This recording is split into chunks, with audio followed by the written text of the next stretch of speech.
इस वक्त हमारे साथ जो तस्वीर में देख रहे हैं दो महिला को, क्योंकि इनकी कहानी सुनकर आप भी दंग रह जाएंगे। अजीबो गरीब कहानी इनके साथ है। पति को रहते हुए अपने पति से दूर रह रही है काफी दिनों से।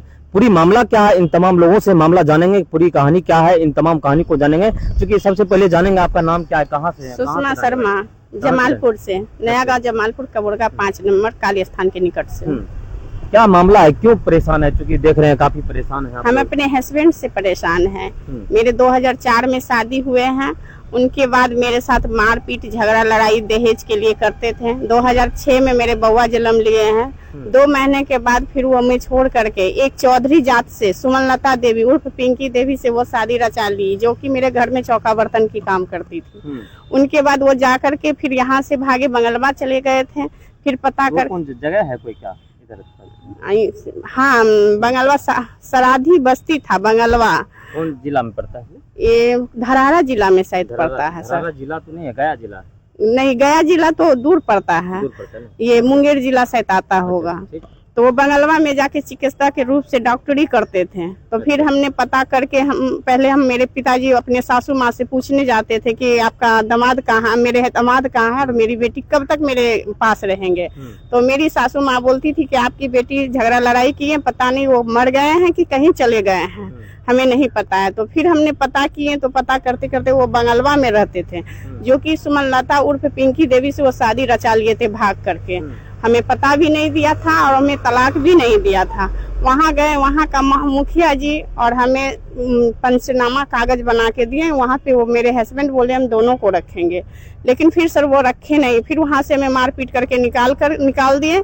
फिर उसी 2008 में और वो दिल्ली की तरफ भाग गए। दिल्ली में जाके कहाँ रह रहे हैं आप? अभी फरीदाबाद सेक्टर 2 में रह रहे हैं सर। कितने बच्चे हैं आपके? हमें एक बच्चे हैं जिनका नाम संजीव कुमार है। कितना उम्र होगा उसका? मेरे बेटे का उम्र 18 वर्ष हो रहे हैं और 2009 से हम केस लड़ रहे हैं। मेरा 16 वर्ष से केस चल रहा है कोर्ट में, अभी तक मेरा फैसला नहीं हुआ है। क्या लगता है, न्यायालय से भी आप गुहार लगा रहे हैं न्याय के लिए, थाना भी जा रहे हैं, क्या उम्मीद लग रही है आपको? न्याय मिल रही है? नहीं, हमें तो न्याय उम्मीद है। उम्मीद भी तो नहीं लग रहा है कि सर कि हमें न्याय मिलेगा सर। अभी आपके पति कहाँ रह रहे हैं? मेरे पति रह रहे हैं फरीदाबाद सेक्टर नंबर 2 में, तिरखा कॉलोनी सेक्टर नंबर 2 में। वहाँ अपना डॉक्टरी चला। अभी आपने उनसे मिलने के लिए गया? फिर हाँ गए थे सर, 2022 में गए थे, जो कि गए थे अपने हस्बैंड के पास रहने के लिए। तो वो सारे ने हमें दरवाजा बंद करके सभी फैमिली मिल करके, सुमनलता देवी उर्फ पिंकी देवी और शांति देवी जो उनकी माँ है, मेरे हस्बैंड को जो सासू माँ नहीं है वो, और मदन शर्मा उर्फ सुरेंद्र किशोर चौधरी और मुकेश चौधरी और संतोष चौधरी और ममता देवी, ये सभी मिलकर के हमें मारपीट किए। आप लोगों के साथ, आपके परिवार के साथ मारपीट? हाँ, मेरे परिवार के साथ मारपीट किए। हम और मेरे पिताजी गए थे, मम्मी गई थी, मेरे बेटा गए थे और मेरी फ्रेंड एक गई थी और एक उनके बेटे गए थे। 6 आदमी गए थे, 6 को मारपीट करके वो हमें भगाया था। आपकी पति जो है आखिर छोड़ने की वजह क्यों आपको छोड़ दिया, वजह क्या रही? मेरे वजह कुछ नहीं था सर, उन्हें सिर्फ धन और पैसे, मतलब दहेज के लिए मेरे पिताजी को हमेशा चाहता था कि वो हमें पैसा लाके देते रहे, इस कारण से। और वो दूसरे की जो की है शादी, वो पता नहीं किस कारण से, वो भी पैसे की लालची से शादी की है। एक नौकरानी थी और उसे रानी बनने की शौक चढ़ी थी सर। उसके साथ में अफेयर वगैरह हो गया था? हाँ, पहले उनकी माता का अफेयर चलती थी, शांति देवी का। और फिर जब मेरे शादी हो गए, उनके बाद मेरे 2 बच्चे हुए, 2 महीना का जब मेरे बउआ हो गया, तो अपनी बेटी से शादी रचा दिया मेरे हस्बैंड को, सुमनलता देवी से। देखिए, इस वक्त जो तस्वीरें हम दिखा रहे हैं कोई और इंसान नहीं, चूंकि जिस तरह से ये काफी परेशान है काफी दिनों से। चूंकि शादी होती है, शादी के बाद अच्छे संबंध होते हैं, अच्छे रिश्ते के बीच एक बच्चे भी होते हैं। उसके बाद 2006 के बाद जो है अलग हुए, आज तक अपने पति से नहीं मिल पाए हैं। यदि अपने पति से मिलने के लिए भी जाते हैं तो इन तमाम परिवारों को मारपीट करके वहां से भगा दिया जाता है, दूसरे के साथ शादी रचा लेते हैं। लेकिन अब तक इन्होंने, न्यायालय में भी मामला चला, लेकिन कोई उम्मीद इन परिवार को नहीं मिला है कि आखिर मुझे न्यायालय से भी न्याय मिल सकता है। जिस तरह से परेशान है, काफी दिनों से परेशान है। आज इनकी नौबत ऐसी आ चुकी है कि सड़कों पर आज उतर चुके हैं, काफी परेशान है, सब जगह जा रहे हैं, लेकिन इन्हें न्याय नहीं मिल रहा है, काफी परेशान है। इस वक्त हमारे साथ और भी हैं, उनसे भी बातचीत करेंगे। जरा इधर आएंगे। क्या नाम है आपका? सोनी कुमारी। सोनी कुमारी, क्या आपका क्या मामला? मेरा भी सर वही मामला है, हम भी उसी घर से हैं जो कि मेरे हस्बैंड हमको छोड़ दिए हैं और उसने भी दूसरी शादी कर लिए हैं। और वो उसका कहने का उसकी माँ, मेरे पति का नाम संतोष चौधरी है, और उसका कहने का मतलब है कि हमने दूसरी शादी कर ली है, अब तुमको नहीं रखेंगे भी तो तुमको मेरे पास रहना पड़ेगा किराए के रूम में, जो कि हमको 2023 में लोग लेके गए थे कोर्ट के आदेश से। तो कोर्ट के आदेश से हमको 2023 में लेके गए, हमको किराए के रूम में रखे और दूसरी पत्नी जो उसकी है उसको रूम पे रखे। जब हमको इस बात की पता चला तो उसने हमें मार पीट के घर से निकाल दिए। मुकेश चौधरी, संतोष चौधरी, शांति देवी। लोग कहाँ के रहने वाले हैं? ये लोग फरीदाबाद बल्लभगढ़ सेक्टर 2 के रहने वाले हैं। जी। उतना दूर संबंध कैसे होता है आप लोगों का, रिश्ता कैसे हो जाता है? मेरे मौसा जी ने शादी करवाए थे, खगड़िया से हैं वो बोले कि मतलब मेरे रिश्ते में है, अच्छे हैं, घर परिवार से अच्छे हैं। वो भी नहीं जानते थे कि इसका फैमिली कैसा है। उसने मेरी शादी करवा दी और मेरे पापा नहीं है, मेरे एक भाई है जो कि बाहर रहते हैं। हमारे पीठ पे कोई नहीं है, हम अकेले। आज आप किस तरह से जिंदगी जी रहे हैं, क्योंकि देख रहे हैं न्याय के दरवाजा पर भी खटखटा रहे हैं, लेकिन क्या लग रहा है, उम्मीद है आपको? सर आज हम बहुत परेशान हैं, मेरे साथ कोई नहीं है, हम अकेले खड़े हैं। हम कहीं भी जाते हैं अकेले जाते हैं। मेरी माँ वो भी कुछ नहीं करती है, बहुत बुरी परिस्थिति में हम हैं और हमें कोर्ट में भी इंसाफ नहीं मिलता है। कोर्ट जाते हैं तो मैडम बोलती है तुम नेतागिरी करती हो। प्रशासन उसे उठा के बचा के घर तक छोड़ देते हैं। जब हम प्रशासन ही उसकी हेल्प कर रहे हैं तो हम लोग को न्याय तो नहीं मिलेगा। फिर हम किसके उम्मीदें लग रही है? अब क्या लग रही है उम्मीद? हमको तो नहीं लग रहा है कि हमको न्याय मिलेगा। कोर्ट में भी हमको न्याय नहीं मिलता है। कोर्ट भी जाते हैं तो तारीख पे तारीख पड़ता है। एक तारीख में कितने वर्षों से आप परेशान हैं? महीने में 2-2, 3-3 तारीख करते हैं पर उस पर कोई प्रभाव नहीं पड़ता है। हम बराबर कोर्ट जाते हुए नहीं आता है। हम 9 साल से परेशान है सर।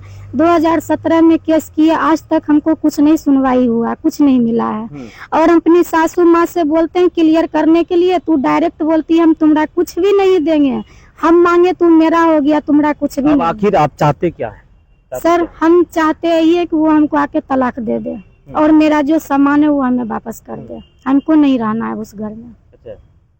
चलिए देखिए किस तरह से बता रही हैं कि चूंकि जिस तरह से हालात इनके साथ बन चुकी, आज अपने पति से तलाक ये चाह रही हैं। दोनों जन हमारे साथ इस वक्त हैं। दोनों जन चाह रहे हैं कि अपने पति से तलाक ले ले और हमारा जो सामान है वो वापस कर दे। लेकिन लगातार प्रयास के बावजूद भी चूंकि न्यायालय के दरवाजा को भी खटखटा रहे हैं तमाम लोग काफी दिनों से। चूंकि एक का मामला, 2 का मामला नहीं है, एक और है, वो चूंकि आज नहीं पहुंच पाई है। उनसे भी हम आपको रूबरू कराएंगे जिस तरह से तीनों लोगों के साथ घटना हुई है। चूंकि काफी परेशानी का सामना इन लोगों को करना पड़ा। आज ऐसी हालात इन लोगों को हो चुकी है कि सड़कों पर आज उतर चुकी है, काफी परेशान है काफी दिनों से। क्या? जी सर, हम 2009 से परेशान है सर। आप क्या चाहती हैं? हम भी चाहते हैं कि वो हमें तलाक दे दे और मेरे बच्चे के अधिकार और हक दे दे सर। और हमें कुछ नहीं चाहिए उससे सर। काफी दिनों से न्यायालय के भी दरवाजा खटखटा रहे हैं। जी सर। क्या उम्मीदें लग रही है वहाँ? उम्मीद नहीं लग रहा है कि सर हमें इंसाफ मिलेगा। थाना जाते हैं तो वहाँ पे भी बोलते हैं कि ठीक है वो आपका काम है पकड़ के लाना, हम कहाँ पकड़ने जाएंगे। तो हम आप किस तरह से रह रहे हैं? हम उतने दिनों से कैसे रह रहे हैं? मेरे पिताजी हैं, उन्हीं के भरोसे पे रह रहे हैं और मेरे पिताजी ही खाना खर्ची, मेरा पूरा मेंटेनेंस वही पिताजी करते हैं। काफी परेशानी का सामना करना बहुत परेशानी है सर। हम अपने बच्चे को बढ़िया पढ़ाई नहीं करा सके, नहीं कुछ कर सके हैं सर, ना हमें रहने का। आखिर हर इंसान का शौक होता है कि शादी होने के बाद अपने पति के साथ खुशहाल जिंदगी जिए, लेकिन आज इन लोगों के ऐसे हालात है कि अपने पति से दूर रहकर अपनी हालात को बस से बदतर बना चुकी है। जिस तरह से बता रही हैं, चूंकि सड़कों पर जिंदगी इनकी आ चुकी है। कई जगह न्याय की उम्मीद लगाई लेकिन न्याय मिलते हुए कहीं न कहीं इन तमाम परिवारों को नहीं दिख रहा है, जिसको लेकर काफी परेशान है। हर जगह जा रही है न्याय के लिए कि मुझे कहीं से न्याय मिल जाए, लेकिन कहीं से न्याय मिलते हुए इन परिवारों को नहीं दिख रहा है, जिसको लेकर काफी परेशान आप लोग हैं। जी सर। आखिर अब क्या करना चाहते हैं? आखिरी कदम क्या होगी आपकी? हम चाहते हैं कि सर कि वो मेरा इंसाफ मिल जाए। और हम क्या चाहेंगे सर? क्या उम्मीदें हैं न्यायालय पर? उम्मीद नहीं, न्यायालय पे तो उम्मीद नहीं है सर। इस न्यायालय पे लगता है भरोसा टूट चुका है। हाँ सर, भरोसा टूट गया है। थाना भी गए, वहाँ से भी कोई हम तो रोड पे आ गए हैं सर। आखिरी फैसला आप लोग क्या लेंगे अब आखिरी फैसला यही लेंगे सर कि अब हमें नहीं इंसाफ मिलेगा, अपना जान खुद गंवाना पड़ेगा सर। क्या करेंगे हम लोग? अपने माँ बेटे मिल करके जहर खा के मरना पड़ेगा। इस नहीं तरह सर। के हालात कितने लोगों के साथ, आप लोगों के साथ? मेरे साथ एक नहीं 3 के साथ हुआ है सर। उस एक ही घर की जो लड़की की माँ है ना, उनके घर वैसा ही है सर। जो मेरे हस्बैंड शादी किए हैं, उनके जो ससुराल वाले हैं, जो उनके हस्बैंड की दूसरी पत्नी सुमनलता देवी है, वो तो किया ही सर दूसरे एक बच्चे की बाप से शादी। उनके 2 भाई भी किए हैं, एक मतलब अपनी पत्नी को छोड़ करके, जिसका नाम है राकेश चौधरी। उनको ऐसे लोगों के बारे में आप लोगों के परिवार को पता नहीं था? उस घर में शादी कर देते हैं, फिर आखिर आप लोगों ने सोचा नहीं था इस तरह की हालात उस घर में है, नहीं फिर सर। शादी अपनी बेटी को? नहीं सर, मेरे पिताजी को पता नहीं था, चूंकि कि मेरे ससुर जी जो थे वो फोरमैन थे कारखाना का, जमालपुर में कहीं क्लब रोड, ये क्या कहता है, जिमखाना रोड में उनका क्वार्टर थे। सेक्टर क्वार्टर नंबर 2 में रहते थे सर। और मेरे हस्बैंड को टेकर था, रिक्शा था, जमालपुर मुंगेर चलाते थे। एक मेरे देवर हैं जो कि जमालपुर कारखाने में क्लर्क का जॉब उस समय 2004 में करते थे, अब की पता नहीं है। एक जो मेरे देवर हैं विनय शर्मा उर्फ बुल्लू शर्मा, वो एक टीचर है, प्राइवेट टीचर पढ़ाते हैं। एक मेरा देवर है चंदू शर्मा, जो कि गया में वो अपना जमीन संभालते हैं सर।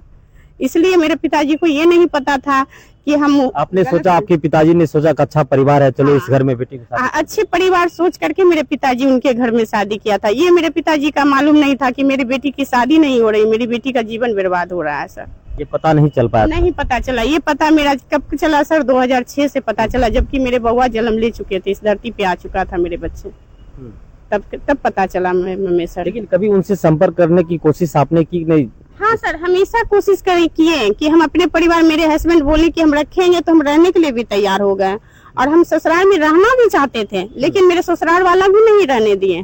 बोले कि जो वो भैया ना सारा चीज लेके भाग गए, वो भैया रखेंगे, हम क्यों रखेंगे। इसलिए सर उस पर भी हम लोग केस किए हैं, लेकिन उन लोग को भी अभी भी कुछ नहीं सुनवाई है कि हाँ मेरे बच्चे को हक दे दे, अधिकार दे दे। उन लोग नहीं चाहते मेरे हक और अधिकार। प्रशासन से क्या आखिरी मांग करेंगे आप लोग? प्रशासन से यही मांग करते हैं सर कि मेरे हस्बैंड को पकड़ करके वो कोर्ट में न्यायालय दिला दे, हमें न्याय दिला दे। न्याय हाँ। की मांग कर रहे हैं? हाँ, बस न्याय की मांग कर रहे हैं, और हमें कुछ नहीं चाहिए सर। देखिए, जिस तरह से इन लोगों की हालात बनी हुई है, चूंकि लगातार इन्होंने न्यायालय के दरवाजे पर खटखटा रही है, लेकिन अब तक न्याय की उम्मीदें नहीं लग रही। लेकिन फिर भी आखिर प्रशासन से इन्होंने साफ तौर पर बोल रही है प्रशासन से कि मुझे उन्हें आखिरी सामने ला दें और हमें न्याय दिला दें। मैं यही चाहती हूँ, चूंकि जिस तरह से इनके साथ हालात बन चुकी है, काफी दिनों से परेशान चल रही है, और काफी इस तमाम घटनाओं को लेकर एक नहीं 3 महिला हैं, जो तीनों के साथ एक ही घटना है, जिसको लेकर काफी नाराजगी इन तमाम परिवारों में है। और किस तरह से आप सोच सकते हैं, जिसके पति ना हो, किस तरह से अपनी जिंदगी को जूझने में संघर्षरत होंगे। शायद यकीन सोच सकते हैं किस तरह से हालात में जी रही होगी तमाम लोग, जिस तरह से बता रही हैं, और क्या हालात इनके साथ हो रही होगी, शायद सोचने की बात होगी। इस तरह की घटनाएं हम लगातार आपको दिखा ही रहे। और देखिए, आखिर क्या न्याय पर आखिर उम्मीद किया जा सकता है या नहीं उम्मीद किया जा सकता है। जिस तरह से ये लगातार न्यायालय के दरवाजे पर खटखटा रही हैं, लेकिन न्याय की उम्मीदें इन लोगों को नहीं लग रहा है। आखिर वजह क्या है, तमाम चीजों को जानना जरूरी होगा। फिलहाल देखते रहिए नीरज के साथ। अब तक के लिए धन्यवाद।